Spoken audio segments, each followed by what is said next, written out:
Here's how I spent my time in Vancouver visiting friends as a 30-year-old living in Toronto. Thursday morning, we flew to Vancouver, so we grabbed an Uber and stopped at the lounge to get some breakfast before our flight. Since we booked our flight on points, we only paid the taxes and fees portion. We forgot to buy snacks before boarding the flight, so when we landed, we actually went to the Vancouver lounge to grab some lunch. Then we Ubered to our friend's house. We stayed at our friend's place all 3 nights, so accommodations were free. Coffees were necessary to give us some energy to visit Mech, where we picked up a ski jacket and pants that my husband pre-ordered for himself as we're going skiing in a couple days and he didn't have any gear. We met our friends at happy hour at a vintage store/bar in Mount Pleasant before getting a delicious dinner at a Middle Eastern restaurant called Yasma. The service here was incredible and our server was hilarious. Friday morning started with a walk along Kitsilano Beach, which led us to coffee and pastries at Viva Cafe. We got so lucky and had beautiful sunny weather for 3 out of the 4 days we were here, which we know isn't normal for Van. Granville Market was the next stop for us, and I had a hard time not buying everything in here.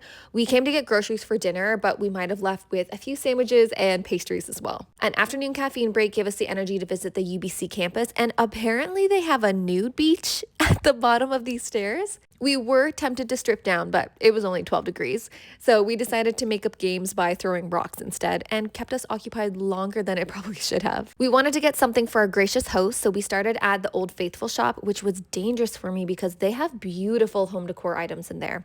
And I almost went home with this $400 mini lamp. We stopped at a couple other stores to finish the gift, then met at Tractor for a late lunch. We joined more friends at an outdoor bar called Batch, which seems to be a millennial's paradise. There were more babies and dogs here than there were adult humans. Groceries and arancini balls from the market were used for dinner, and we spent the rest of the night in. Saturday was the main event, the day we went to Whistler to ski. We had a 5:30 a.m. wake-up call so we could get on the mountain first thing. After a 2-hour drive, a quick breakfast stop, and picking up our rentals, we were in the gondola by 8:30 and skied straight until lunch at Roadhouse. Luckily, we had a beautiful sunny day to ski. We were even sweating at the bottom of the hill. The day was perfect until our friend wiped out because a binding broke on one of his skis, which then made him fall. Then the other binding broke, so he lost his other ski, and he went sliding down the saddle backwards, full speed, at a little kid that managed to get out of the way last minute. We tried to fix the ski on the side of the run with the ski patrol, but even he wasn't sure how this happened. Our friend got a pair of emergency skis to get him to a snowmobile, which then took him back to the chalet, and we met him at the bottom of the mountain. Luckily, he's fine, but his skis definitely need some help.